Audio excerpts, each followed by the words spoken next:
మీ car EMI కట్టలేకపోతున్నారా? మీ car EMI మేము కడతాం. ఈ నెంబర్కి కాల్ చేయండి. నమస్కారం అమ్మ. నమస్తే సంగీత. అమ్మ, ఈ రోజుల్లో ఏ రిలేషన్షిప్ అయినా సరే ప్రధానంగా డబ్బుతో ముడిపడి ఉంది. అవును, కరెక్ట్.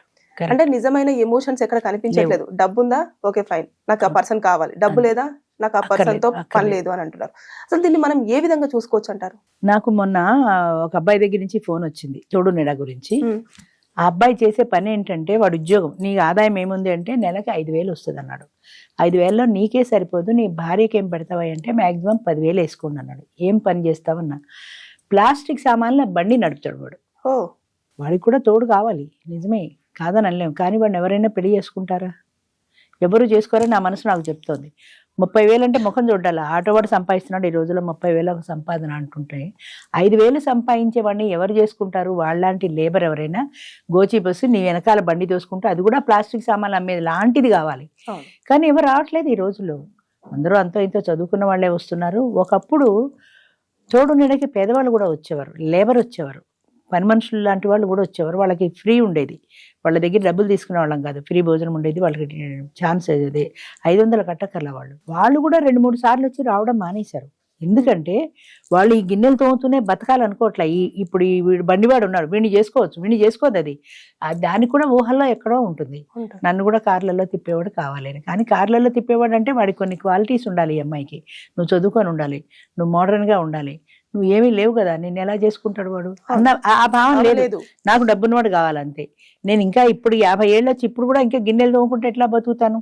ఇప్పటికైనా నేను రెస్ట్ తీసుకోవాలనుకుంటున్నా. అదొకటే వాళ్ళ మైండ్ సెట్. కాబట్టి డబ్బును వాడైతే నేను హ్యాపీగా రెస్ట్ తీసుకుంటాను. నాకు కూడా బోల్డ్ కోరికలు ఉన్నాయి. సినిమాలకు వెళ్ళాలి, సరదాలకు వెళ్ళాలి, ఈ సరదాలు తీర్చేవాడు కావాలి. అంచేత 2-3 ఏళ్ళు వచ్చిన తర్వాత వాళ్ళు మానేశారు స్లోగా. అసలు ఇప్పుడు మా దగ్గరికి వచ్చే వాళ్ళు అందరూ చదువుకున్న వాళ్ళు తప్ప మినిమం 10th క్లాసు లోపల ఎవరు లేరు. 10th క్లాస్ ఉన్న వాళ్ళు ఎవరు ఈ బండి వాడిని చేసుకోరు. నేను వాడికి ఏమని చెప్పను? వాడికి తోడు అవసరమే, మనం కాదని అనలేని అంశం అది. బాబు నేనెవరు చేసుకోరు, కాదు వస్తానంటే నీ ఇష్టం, నువ్వు 1000 రూపాయలు కట్టుకోవాలి, ఛార్జీలు పెట్టుకురావాలి. 5,000లో ఇదంతా నీకు శక్తికి మించింది, అంచేత నువ్వు రావడం వల్ల నీకు ప్రయోజనం ఉండదు. కాదు నేను వస్తానంటావా, నీ ఇష్టం అని చెప్పాను. అంతే. అలాగే 70 ఏళ్ళ వాళ్ళు కూడా అంతే, వాళ్ళకు ఒక తోడు కావాలి. నిజమే, అది కాదనడానికి ఎవరికీ అర్హత లేదు. కానీ నువ్వు కావాలనుకున్న తోడు నీకు ఇక్కడ దొరకదు. నువ్వు 65 ఏళ్ళు దాటితే నువ్వు పెళ్లి చేసుకో, ముసలిదే నాకెందుకంటావు. యంగ్స్టర్స్ నిన్ను చేసుకోరు, ఈ ముసలోడు మాకెందుకంటారు. మగవాళ్ళు ఏంటంటే ఎంతసేపటికి వయసులో ఉన్న వాళ్ళని కావాలనుకుంటారు, కానీ నా వయసు ఎక్కువ అన్న సంగతి వాళ్ళు గుర్తుపెట్టుకోరు. అలాగే వచ్చిన వాళ్ళల్లో అంటే డబ్బును చూస్తారు ఎక్కువగా. డబ్బును చూస్తారు.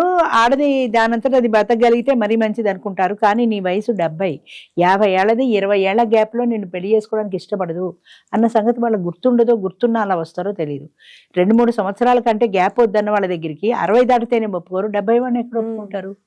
అయినా ఎవరైనా ఉంటేనే, ఎవరైనా దొరికితేనే అంటాడు వాడు. వాడికి ఏం చెప్తాం? సరే బాబు నువ్వు వచ్చి ప్రయత్నం చేసుకో, నీకైతే దొరకరు, నువ్వు రావడం దండగా అని నేను చెప్తున్నా. అయినా వస్తారంటే నీ ఇష్టం అంటాను. 70 నుంచి 80 వరకు ఇలాంటి ఫోన్లు వస్తాయి మాకు. చాలామంది అడుగుతారు కావాలని. ఆశ్చర్యం ఏంటంటే నా ఫోన్లో కూడా ఉంది, మీకు చూపిస్తాను. అబ్బాయి వయసు 37, తోడు నీడ 50 పైన ఉంటాయని వాడికి తెలుసు. వాడు నాకు మెసేజ్ పెట్టాడు, ఎవరైనా నన్ను చేసుకోవడానికి ఇష్టపడే వాళ్ళు అయితే మీరు నాకు పంపించండి నెంబరు, నేను వచ్చి చూసుకుని నచ్చితే చేసుకుంటాను. వాడు ఎంత లింక్ ఉందో చూడు, వాడు వచ్చి చూసుకొని నచ్చితే చేసుకుంటాడు. అంటే నా తిండి తెప్పలు, నా పని మానేసి నీకు ఎవరు సూట్ అవుతారని నేను చూసుకోవడమే నా ఉద్యోగం అయ్యేది అసలు కాదు కదా. మ్యాట్రిమోనీ పెట్టుకుంటే వస్తారు. అంటే 36-37 ఏళ్ళ వాడు 50 ఏళ్ళ దాన్ని కన్నా తల్లి వయసు దాన్ని ఎలా చేసుకుంటానంటున్నాడు. వాడికి ఆమెను చూస్తే భార్య అన్న ఫీలింగ్ వస్తుందా, తల్లి అన్న ఫీలింగ్ వస్తుందా? నాకు అదే అర్థం కాదు. అంటే పెర్వర్షనా? అసలు మైండ్ సెట్ ఎటెళ్తోంది? ప్రధానంగా డబ్బు ఉంటే దాంతో నువ్వు సంసారం చేయగలుగుతావా? అది నా భార్య అన్న ఫీలింగ్ వస్తుందా? నువ్వు ఎక్కడికైనా వెళ్ళగలుగుతావా? ఎవరు మీ అమ్మగారు అంటే కాదండి మా ఆవిడని చెప్పడానికి నువ్వు ఎంత సిగ్గుపడాలి? అంటే అవేమీ లేవు, డబ్బు ఉంటే చాలు. లేదా వీడికి పెళ్ళవక ఇక ఎలాంటి ఆడది అన్న పేరున్నది దొరక్క యువతవతి దొరికితే చాలని వస్తున్నాడా? ఎంత పెర్వర్టెడ్ అయిపోతున్నారో మనుషులు. ఒక్కొక్కసారి బాధేస్తుంది నాకు అలాంటి వాళ్ళని చూస్తే. ఇది పెళ్లి వరకు తీసేసుకుంటే ఇప్పుడు మళ్ళీ పిల్లల విషయంలో కూడా తల్లిదండ్రులు ఆస్తి ఉంటేనే చూసుకుంటున్నారు కదమ్మా. అంతే కదా, ఆస్తి డబ్బు ప్రధానం. డబ్బు ఉంటేనే ఏదైనా. డబ్బు ఉన్నవాడు కావాలి. వాళ్ళకి 50 ఏళ్ళు ఉండని, వాళ్ళు ఏ పని చేయని, నాకు అందమైన వాడు, అందం కూడా కావాలి. మళ్ళీ వాడికి చాలామంది ఆడవాళ్ళు కానీ మగవాళ్ళు కానీ వస్తారు. అందరూ భగవంతుడు ఇచ్చిన రూపం, మన చేతుల్లో ఏమీ లేదు. కొంతమంది చూడడానికి అంత గుడ్ లుకింగ్ ఉండరు. వాడు వచ్చిన వాడు బాగా ఎర్రగా బుర్రగా అందంగా ఉన్నదాన్ని చూసి అడుగుతాడు. అడిగే ముందు ఒక్కసారి అద్దంలో మన ముఖం చూసుకోరు కదా. నీకు ఆమె నచ్చింది ఓకే, ఆమెకు నువ్వు నచ్చుతావని వెనక్కి తిరిగి ప్రశ్న వేసుకోరు. పెద్ద ప్రాబ్లం ఎక్కడ వస్తుందంటే ఒక ప్రశ్న అటే పెడుతుంది కానీ అట్నుంచి తిరిగి అవతల వాళ్ళ వైపు నుంచి మనం ఆలోచించాం. రాత్రి 12కి ఫోన్ వస్తుంది, నాకు ఏంటయ్యా 12కి ఫోన్ చేసా బుద్ధి లేదా అంటే, మీరు పడుకోలేదేమో అని చేశా, 12 కదండి అయింది అంటాడు వాడు. వాడిని సాచిరంపకాయ కొట్టాలన్నంత కోపం వస్తుంది. 12 కదా అదే 12 కదా అంటే నీకు నిద్ర పట్టక 12 కానీ నాకు సగం నిద్రలో ఉన్నాను నేను. లేపి పైగా ఏమండి వాడు అడుగుతున్నాడు 10కి ఫోన్ చేశాడు నాకు, ఏమండి ఇది ఏ ఊరండి వాడు అడిగిన ప్రశ్న అది, ఏమండి ఇది ఏ ఊరండి. మొన్నాడు ఫోన్ చేసి తిట్టాను, బుద్ధుందా బుద్ధి లేదా, రాత్రి 10కి పడుకున్నా. అసలు ఆడవాళ్ళకి ఆ టైంలో ఫోన్ చేయొచ్చా, రేపు పొద్దున అడిగితే ఏమైనా హార్ట్ అటాక్ లాంటి సీనియర్ ప్రాబ్లం సిన్సియర్ కాదు కదా. ఇది ఆడవాళ్ళ ఫోన్ నెంబర్ నాకు తెలియదు కదండి, ఫోన్ నెంబరే కదా ఉంటుంది. ఫోన్ మగవాడికే అనుకో, మగవాడికైనా రాత్రి 10కి ఫోన్ చేసి అవసరమా, తెల్లారి ఫోన్ చేయొచ్చు కదా అంటే, నాకు ఈ నెంబర్ ఎవరో ఇచ్చారండి అందుకని, ఎవరో ఇస్తే రాత్రి ఫోన్ అంటే అసలు ప్రపంచ జ్ఞానం శూన్యం మనుషులకు. నాకు ఫోన్ నెంబర్ వచ్చింది నేను ఫోన్ చేశా అంతే, అంతేగాని ఈ టైంలో చేయకూడదు అన్న పరిజ్ఞానం లేదు. అలాగే ఈ విషయంలో కూడా అంతే, నాకు నచ్చింది కాబట్టి నేను అడిగా, నచ్చపోతే మానేమానండి, వద్దని చెప్పానండి. వద్దని డబ్బులు ఉన్నాయి, నీ మేలిగో హర్ట్ అవదా, ఆవిడ నువ్వు నచ్చలేదు నాకు వద్దని నీ ముఖం మీద చెప్తే నీ మేలిగో హర్ట్ అవదా. అంచేత ఆడవాళ్ళు కూడా వాళ్ళు లేవరు, వాడి నెంబర్ చదివి ఈ టోకెన్ నెంబర్ ఎవరు లేవనమ్మా అంటే వాడిని చూడగానే వాళ్ళు ఎవరు రావటం లేదండి ఎవరు రావటం లేదండి అంటాడు. అద్దంలో నీ ముఖం ఒకసారి చూసుకో. అచ్చా అలా కూడా జరుగుతుందా బోలుడు అలాగా. ఎవరో ఒక ఇలాగే ఎవడో అంటే ఒక అమ్మాయిని చూపించా, ఈ అమ్మాయిని చేసుకో, ఈ అమ్మాయి రెడీ నేను చేసుకోవడానికి, వద్దండి వద్దండి అన్నప్పుడు నీకు అందమైంది కావాలి, దానికి కూడా అందమైన వాడే కావాలన్న ఆలోచన నీకెందుకు రాదు, అది ఆలోచించుకోవాలి కదా. అది లేదు. కొంతమంది డబ్బున్న వాళ్ళే కాదు, మిడిల్ క్లాస్ వాళ్ళు కూడా ఉంటారు. అందరూ ఎర్రగా బుర్రగా ఉన్న వాడి దగ్గర ఇంత పెద్ద క్యూ ఉంటుంది, ఇంత పెద్ద టోకెన్లు ఇస్తారు ఈమె నాకు కావాలి అని. యావరేజ్ గా ఉన్న వాడి దగ్గర ఒక్క టోకెన్ ఉండదు, ఒక్కళ్ళు అడగరా. అంటే రెండు చూస్తారమ్మా, అందంతో పాటు డబ్బు రెండు చూస్తారు. అందం ప్రధానం, దాని తర్వాత ఆమె ఉద్యోగమో డబ్బో ఉంటే ఇంకా మంచిది, అది సెకండ్ అనుకో. ముందు ఫస్ట్ అందం ప్రధానం. నువ్వు కూర్చొని లేవలేవు, నీకు 65 ఏళ్ళు 70 ఏళ్ళు వస్తున్నాయి, ఈ అందగత్తం చేసుకొని నువ్వేం చేస్తావు, అది ఎక్కడో దుకాణం పెడుతుంది నీ ఇంట్లో, మనశ్శాంతి లేకుండా పోతుంది కదా. అంటే ఎర్రగా బుర్రగా ఉండాలి, అందంగా ఉండాలి, అందంగా ఉండాలి. ప్రతి వాళ్ళు అడిగేది ఇదే, అందంగా ఉండాలి. తప్పని నేను అంటే అందమైన భార్య కావాలని ప్రతి ఒక్కరికి ఉంటుంది, అందమైన భర్త కావాలని ప్రతి ఒక్కరికి ఉంటుంది, సహజం అది. కానీ దానికి ముందు మన స్థాయి చూసుకోవాలి కదా. నాకు ఒక ఫ్రెండ్ ఉంది, ఆవిడ ఏమడిగిందంటే, నాకు నా భర్త చనిపోయాడు, నాకు తోడు కావాలి. అమ్మ తోడు నేను ఇచ్చేది కాదు, మీటింగ్కి రండి, మీటింగ్లో చూసుకోండి. నాకు దామోదరరావు గారు లాంటి వాళ్ళు, దామోదరరావు అంటే మా భర్త, దామోదరరావు గారు లాంటి వాళ్ళు కావాలి. ఆయనే ఎందుకు అడుగుతున్నావు, ఆయన లాంటి వాళ్ళు ఎందుకు అడుగుతున్నావు, ఆయన మిమ్మల్ని టూర్లు అవి తిప్పుతారు కదా. నేను దామోదరరావు గారు లాంటి వాళ్ళు ఎందుకు, దామోదరరావు గారే ఉన్నారు నాతో పాటు కారులో వచ్చే ఇంటికి, నిన్ను పరిచయం చేస్తాను. ఆయన ఓకే అంటే అదే క్షణంలో నేను వెళ్ళిపోతాను, నిన్న ఆయన ఓకే అంటే నేను వెళ్ళిపోతాను. అయితే ఆయనకి కొన్ని క్వాలిటీస్ ఉన్నాయి, అంటే ఆయన కోరుకున్న వ్యక్తికి కొన్ని క్వాలిటీస్ కావాలి. బాగా పొడుగ్గా ఉండాలి, నువ్వు 5 అడుగులు ఉన్నావు, ఆయన మెడ దండ వేయాలంటే స్టూల్ వేసుకుంటే గానీ అందడు ఆయన. 2 బాగా చదువుకున్నది కావాలి, నేను MA MD చదివాను, నువ్వు 10th క్లాస్. ఆయన చదువుకున్నది కావాలనుకున్నప్పుడు 10th క్లాస్ దాన్ని ఎలా చేసుకుంటాడు. అనర్గళంగా మాట్లాడగలగాలి, నేను అనర్గళంగా ఏ టాపిక్ అయినా మాట్లాడతాను, ఇదే కాదు ఏదైనా మాట్లాడతాను. నాకు మాట్లాడమంటే భయం అండి.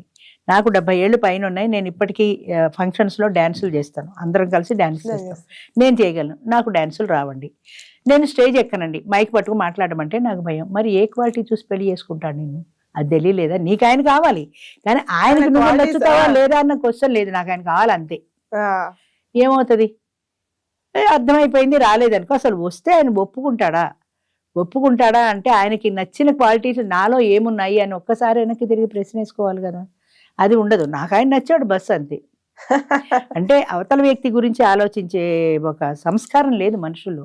ఇది ఒక చిన్న ఎగ్జాంపులే కానీ ప్రతి వాళ్ళు రాత్రి 10కి 12కి ఫోన్ చేసేవాడైనా అంతే, అందరూ అంతే అదే పరిస్థితి. రిలేషన్షిప్లు అన్నీ కూడా డబ్బుతోటే ముడిపడున్నాయి, అందులో ఎలాంటి అబద్ధమో లేదు. ఎక్కడో ఒకళ్ళో ఇద్దరో ఉంటారు, నాకు డబ్బు అవసరం లేదు, నేను మనిషిని ఇష్టపడి వచ్చాను కానీ మనిషిగానే కోరుకున్నాను, నాకు డబ్బుతో పని లేదన్న వాళ్ళని వేళ్ల మీద లెక్క పెట్టచ్చు. 300 మంది వచ్చారు మొన్న, నాకు డబ్బు అవసరం లేదండి అంటారు. ప్రతి వాళ్ళు స్టేజ్ ఎక్కి నన్ను బాగా అర్థం చేసుకునే మనిషి కావాలండి అంటారు. నాకు నవ్వు వస్తుంది, నిన్ను అర్థం చేసుకునే మనిషి కావాలి, నువ్వు ఆయన ఎంతవరకు అర్థం చేసుకుంటావు, అది లేదా. ఆయన నన్ను అర్థం చేసుకోవాలనే కానీ నువ్వు తిరిగి ఆయన అర్థం చేసుకోగలవా, అది లేదు. నన్ను అర్థం చేసుకునే మనిషి అంటే ఇవాళ సినిమా అంటే సినిమాకి తీసుకెళ్ళకపోతే వాడు అర్థం చేసుకున్నట్టే. సింపుల్గా ఈ ఒక్కటి చాలు, ఈ ఒక్క ప్రశ్న చెప్పారంటే దానికి ఎవడూ రాడు, ఎలా వస్తాడు. నన్ను అర్థం చేసుకునే మనిషి కావాలి, నన్ను బాగా అర్థం చేసుకుంటే చాలండి అంటారు. ఇక్కడ నా దగ్గర స్టేజ్ మీద చెప్పినప్పుడు అక్కడికి వెళ్ళాక నీకేమొస్తుంది, నీకు ఎంత ఉంది, మాకు ఒక బ్యాంకులో పనిచేసే ఆమె ఉంది మెంబరు, ఎవరో అడిగితే ఆమె చెప్పాను, ఆయన ఆఫీసులు అన్నీ మాట్లాడదామని మొన్నాడు ఆఫీస్కి వెళ్ళాడు. ఆవిడ 3 ప్రశ్నలు వేసింది. ఒకటి, నీ ఆస్తి ఎంత, ఓకే, అది నీ ఒక్కడికైనా అందులో వాటాలు ఏమన్నా ఉన్నాయా, ఒకవేళ అంటే పిల్లలకి ఏమైనా షేర్ ఉందా, ఒకవేళ వాటాలు పోతే ఆ ఆస్తి వాల్యూ ఎంత, నీ వాటాకు వచ్చే ఆస్తి వాల్యూ ఎంత, ఈ 3 ప్రశ్నలు అడిగింది. ఇంకా ఆయన ఇంకా జవాబు చెప్పాలా, వచ్చేసాడు. నువ్వు ఉన్నావా, తిన్నావా, నీ పరిస్థితి ఏంటి అని నా మంచి చెడ్డలు ఏమి అడగలేదు ఆమె. ఆస్తి నాకెందుకమ్మా అని వదిలేశాడు అంతే. అలాగా డబ్బు కోసం చేసుకునే వాళ్ళు చాలా మంది ఉన్నారు. మన వంక పెట్టడం కాదు, కానీ డబ్బు ప్రధానం. మనకే 50-60 ఏళ్ళు వచ్చే ఎన్నాళ్ళు బతికి చేస్తాము. ఏదో ఇంత అలానే లోయర్ క్లాస్ అది ప్లాస్టిక్ బండి వాడిని చేసుకోమంటలా నేను, నీకు ఏదో ఫుడ్ పెట్టగలిగితే చాలు కదా, ఏ మోటార్ సైకిల్ మీద ఓ సినిమా తీసుకెళ్తే చాలు కదా, కార్లోనే తిరగాలి, మంచి బంగ్లా కావాలి, మంచి ఇల్లు కావాలి, నేను వంట చేయను, వంట మనిషి, పని మనిషి పెట్టి నన్ను పువ్వులాగా రోజుకొక చీర కట్టుకొని నేను సోఫాలో కూర్చుంటే ఇలా అలంకరించుకొని ఆయన చూసి ఆనందించాలి అంతే. డబ్బుతో పూజించాలి అంతేగాని అవతల వ్యక్తి ఏంటి, వాళ్ళ పూర్వాపరాలేంటి, వాడి కుటుంబం ఏంటి ఎవరికి అక్కర్లా. నా కుటుంబం ఏంటి ఆయనకి చెప్పాలి, ఆయన కుటుంబం గురించి నేను తెలుసుకోవాలి, ఆయన కుటుంబాన్ని నాతో నేను కలుపుకోవాలి, నా వైపు నుంచి ప్రయత్నం ఉండాలి. అసలు ఏమీ లేదు, నథింగ్, అంతే.